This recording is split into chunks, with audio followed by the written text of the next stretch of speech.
just be mindful. Awesome. All right, very, very exciting. So I think now we're going to be jumping into the more boring part, which I think it's quite exciting.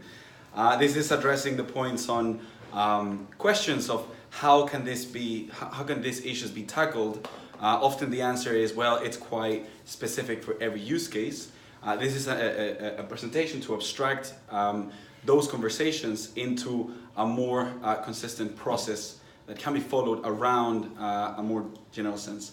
And the title of this presentation is going to be Meditations on First Deployment, which is a bit of a pun from Descartes. We're going to be going back to our first principles to challenge as much as we can, and then question what can we trust, going back into our fundamental knowledge. And I think it's going to be good Linux, but I think I'll just do it with the keyboard. To give a bit of a background, I actually have a very applied practitioner background. So I've been involved in the deployment, integration of machine learning systems, and just more general software development for quite a few years. This has been across multiple highly regulated sectors. This includes transport, finance, insurance, legal, etc., etc. And whilst doing this, together with some of the other people in the Institute, we've identified some deficiencies. And often it's actually pointed towards industry where that lack of awareness exists. But in reality, we've identified that there's also a lot of lack of awareness from the innovator side. This is lack of understanding on the complexities that these industries have. The reason why they are so complex and the reason why you can't just move fast and break things as you would in other sectors. Today I'm going to be just covering a brief overview about the Institute, an introduction to the project that we launched last week, which is the AI procurement framework, and the next STESP, which I just saw there's a typo. And yeah, let's do this. As an overview, the Institute is a UK-based research center that focuses on cross-functional research. Mainly it's around highly technical areas, but the objective is to make sure that we include people from social sciences and humanities backgrounds, because that is critical, and I'm going to cover why. The work that we do is applied research targeted to practitioners to introduce best practices in areas where new technology may be in place. We want to focus on the needs, and the perspective is there's a lot of really good conversations that are being had on a higher level. From the ethical perspective, I think we all agree that doing harm is bad. And there are several areas where we've identified there are problems when it comes to bias, when it comes to potential sexism, racism in models. Now, what we're trying to focus in is on the question of what is the infrastructure that needs to be in place in order to have those right conversations, and who are the people that need to be involved at what steps in order to make that efficient. It's a practitioner's perspective. We're tackling this new complexity, which is actually something that has been there for a long time. The challenge is that we now have people in industry, practitioners, that are crossing different areas of expertise. You have software engineers that are building statistical software, but they're just using, for example, plain accuracy as their ultimate goal, not assessing potential impact of false positives, false negatives. You have data scientists that may think, oh, I've anonymized this data set, and then they push it. But they may not take into consideration that there's new re-identification techniques that allow for gathering the Yelp data set and the English land registries data set, and now you can identify that person. So the needle of privacy has moved in terms of the definition of what is a reasonable level of privacy. I'm just going to check on time.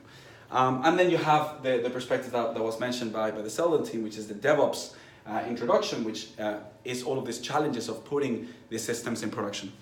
The middle part of this intersection is this machine learning engineering field. And there is an even bigger complexity when you have that intersection of this already ambiguous field of machine learning expertise, and you're trying to figure out what are the best practices in the intersection across policy and industry expertise. So we're focusing on setting the standards from a bottom-up approach, starting from principles, then moving to process, and then really contributing into the standards that will help that. The principles and the first stage we've released, it's publicly on the website. These are 8 principles that encompass the responsible development of machine learning systems. This includes not just technologists from a data science background, but also involves software engineers, delivery managers, procurement managers, project managers. So it's the people that are in the entire spectrum of the delivery of these machine learning systems. Now, putting them into practice is how we're going to jump into the next stage, and this is the framework. The framework itself is an attempt to take these high-level principles, these best practices from a high-level perspective on machine learning development, and try to come up with a standard set of templates to support industry. Yeah, you can see I was a bit tired yesterday when I was putting this together. A set of templates that can support industry stakeholders, practitioners, when they're procuring these machine learning systems. And the reason why is because we've identified a lot of deficiencies when seeing, for example, procurement managers saying we need to bring in this AI system. But then there is a gap when it comes to assessing what is the best way to evaluate those systems, to explain the processes from the data flow perspective, to understand what areas of the entire process can and should be automated, right? So there are a lot of these questions that, really they get learned on the go. They put the procurement framework out, and then when they get to suppliers, they go through a few iterations, and it's actually the suppliers that end up steering where the conversations go. And to a certain extent that is good, but the approach with this is to state that we are at a situation where we can standardize at least a little bit more of that. And the way that it works, it approaches this with a concrete assessment criteria. So it transforms the 8 machine learning principles into a set of quantifiable criteria that can be used as, ideally, a checklist. Each of these areas has a set of questions to ask the supplier. Each of these questions have a set of red flags to look out for. The way that this was tackled was from the ground up, and instead of trying to say, hey, these are the things that you need to make sure they have, is by taking the reverse approach and say, what can we all agree is bad practice? And what can we all agree is something that needs to be in place, not from a technical perspective, but often from a process perspective, right? It may be the question of like, the answer may be quite varied, but the process should still be consistent. And now actually jumping into a bit more detail and just rushing through it, because I think... No, you got plenty of time. Oh, plenty of time, okay, good. You got 8 minutes. Awesome, okay, cool, because I was rushing. So actually jumping into each of these principles, you can get access to the document. This procurement framework consists of 2 core templates. The first one is an AI request for proposal. This is an RFP template that people can use as reference. We're conscious that normally people in in larger organizations, they already have their own templates.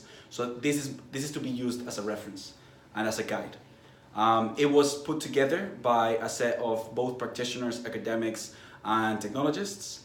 This includes senior procurement managers at government organizations, as well as directors at corporates. And we have several professors in philosophy, computer science, and law that have contributed into putting this framework together. Now, jumping into each of these areas, I mean, I could spend literally 1-2 hours on each of them, so we're gonna try to cover them really, really fast. The first one is on practical benchmarks. This is trying to assess whether the supplier is taking, from a pragmatic approach, the metrics that they make available from their systems.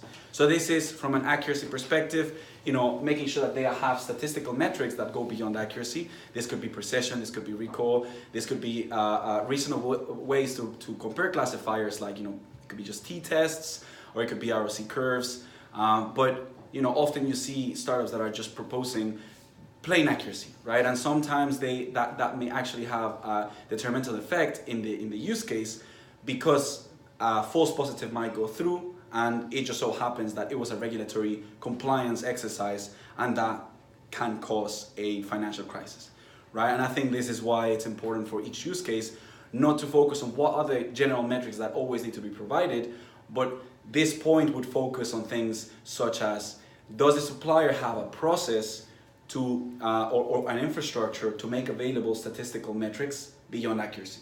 Does the supplier provide reasonable metrics on the time their systems take to process a specific batch? Do they provide a reasonable documentation on how their system behaves as the load increases, right? And this is important because specific use cases may require real-time response. Some may require batch processing that runs once a day. But these are things to tackle from a process perspective to make sure that the supplier is assessing it. And if the supplier doesn't have the ability to do it, similar to when you have security questionnaires, you don't just not ask whether their data is encrypted just because you think it may not be necessary, right? You still include that question in your security questionnaire, and when the supplier thinks it's not relevant, they would provide a reason why it's not. Cool. The second one is explainability by justification. Justification is the key word. When you ask a domain expert why they came into that conclusion, they don't tell you what neurons in their brain fired. They tell you a set of potential use cases, case studies, and the logic behind their thinking that led into this justifiable reason. And ultimately, you can tackle this challenge by inducing the model itself with this like justifiable explainability, and make sure that the model can be explainable itself. Or you can try to take some load out of the technology itself and make sure that your process that surrounds the operations of that model can pass some of this explainability to humans, right? Instead of just saying, how can the model explain everything? You can just say, well, can part of this decision be done by a review process by a human, right? And this is again, is assessing whether the supplier has a process to understand the impact of incorrect inference predictions. Do they have a process to deal with those? Do they have a process to assess the risk on that specific use case? And those are things that are outlined in the machine learning maturity model, which is that document, which is like 50 pages, that provides questions on these examples. And again, there are tools to be able to assess this pragmatic approach, such as like feature importance, using things like LIME, A-LIME, SHAP, etc., etc. But that is more from a technological perspective. Is what can they use is not as important than knowing that they can use it and that they will use it. And that's how normally standards approach these questions. The third one is on bias evaluation, and this is one of the most challenging ones.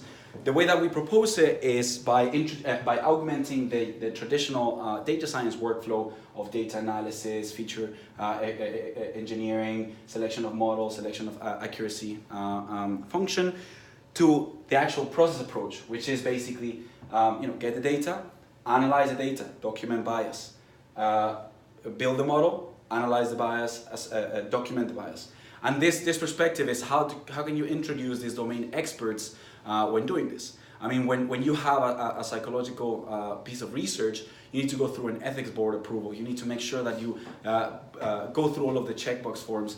When, for example, Facebook does some A/B testing in their large-scale systems, they don't have to go through any of this, right? And whether this is correct or incorrect, I mean, like, it's obviously not correct. But it's just how can you introduce a process to enforce this. And when it comes to bias, it is not just to the engineer to say, okay, this is what I'm going to change so that my model is not biased. Because what does that even mean, right? The approach that we take is on breaking up this concept of bias into a priori bias, this prejudice that the model would come in, and then the a posteriori bias, which is what you actually create by using your data set and your features. So it's actually taking a more pragmatic, process-driven approach into defining this. And just conscious of time, I mean, those were the three key ones. I'm just going to give an overview on the rest. The infrastructure for reproducible operations is making sure that there's an ability to version models, to be able to pull back a specific model that may not be functioning, to be able to monitor in production, to be able to understand how your continuous integration pipeline is deploying. I think this, a lot of the areas that we've been doing has been largely inspired by the work that the Seldon guys have been pushing. And this again to the thing that was discussed, which is compliant machine learning, where you have data coming in and out and the ability to version each of the areas. Privacy enforcing infrastructure, that's another one taken into consideration. It's often quite hard because machine learning has introduced new areas, but the definition of privacy still stays the same. It's how to ensure that the systems can enforce the privacy. To the question that was asked from a regulatory perspective, ensuring that you can monitor whether it's being compliant or not, as well as making sure that people have the right awareness of how their data is being used and how their data can be used. And like I said, I could cover each of this into so much more detail. Operational process design, do you have a human in the loop? Do you have a human review process? You have sentencing prediction, fraud detection, areas that a model by itself should not be just deployed. Change management capabilities, this is a more boring word for displacement strategy. Instead of focusing on, just the usual conversation of displacing, all farmers, you have that perspective of like, well, you're displacing or automating tasks within an organization. What is the process you're going to have in place to make sure that you have that business change process in place? And then the last one is security risk processes, and is that question of how do you protect yourself from not just hackers, but the data breaches that get caused by somebody sending the wrong email to the wrong person, which is actually more common than your hardcore ninjas just coming in and hacking your systems. And then the next steps is on applying this into actual projects. The framework itself is something that we're currently getting out. This is an actual set of templates that we're pushing for people to start using. So by all means, we're really keen to discuss this as well as several other research projects that we're currently having in the pipeline. And with that said, I think I've run a few minutes. You can find the principles and the framework online at ethical.institute/principles.html or rfx.html. If you need anything, I'm more than happy to probably geek out or discuss some of these areas into more detail. Great stuff, thank you. Q&A. Cool, so welcoming any questions. I've got one question, sort of looping in the EY guys or anyone else. So I know EY, you guys have got a lot of governance frameworks. You've got a well-known one for AI, for example. And we were chatting earlier at Amagir the fact that it's more of a general framework. In what ways could you make it more specific to fintech or finance, for example? And is there a lot of crossover with what you've just heard? Andy would probably be better placed to answer that one. So I think crossover for sure. I think all the kind of we look at privacy, data bias, and how to kind of handle the models and see if that fit the purpose. So I think it all makes sense. And I like the fact that you said we're not looking at what we should do, but actually what shouldn't, like what that looks like. I think that's quite powerful because a lot of clients or EY as well, we don't actually yet have a full overview of what's needed, but actually we should start with avoiding what might kind of be detrimental to our businesses or client businesses. In terms of fintech, so I think obviously compliance is a big one. I think that's what our clients are most interested in, especially with the fines coming our way if they're not compliant. So I think it's quite interesting that Seldon is actually moving to the compliance monitoring section, which I think would be most interesting for us. But I don't know, Dimitri, is there anything? Yeah, no, without doubt. And I think what's very interesting in that respect, you talk a lot about the data scientists and the procurement officers, but at our clients, there's a lot of additional areas that our clients are very interested in: the governance, the compliance, the very big other areas of requirements that our clients have, not just over the technology and the procurement of can this do what we need it to do, but how do we govern it, how do we control it, how do we represent to our boards and stakeholders that we can implement this in a safe and ethical framework, and that's exactly the areas we're looking at. What are the regulator expectations? Not just what are internal and data science expectations, but what are our regulators' expectations? And in our conversations with the regulator, it's been quite clear that they don't want to stop the innovation, but at the same time, they want to start to be able to sort of say, fine, because we want you to play with all of this to figure out what you can do, but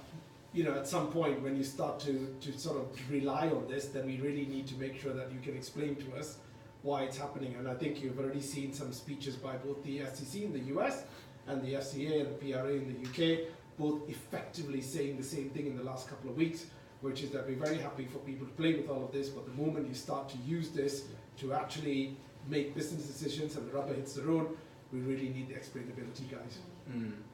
And this also connected to some of the discussions. For example, when you speak to a chief risk officer of an organization, actually they ask a simple question: what does it mean for me?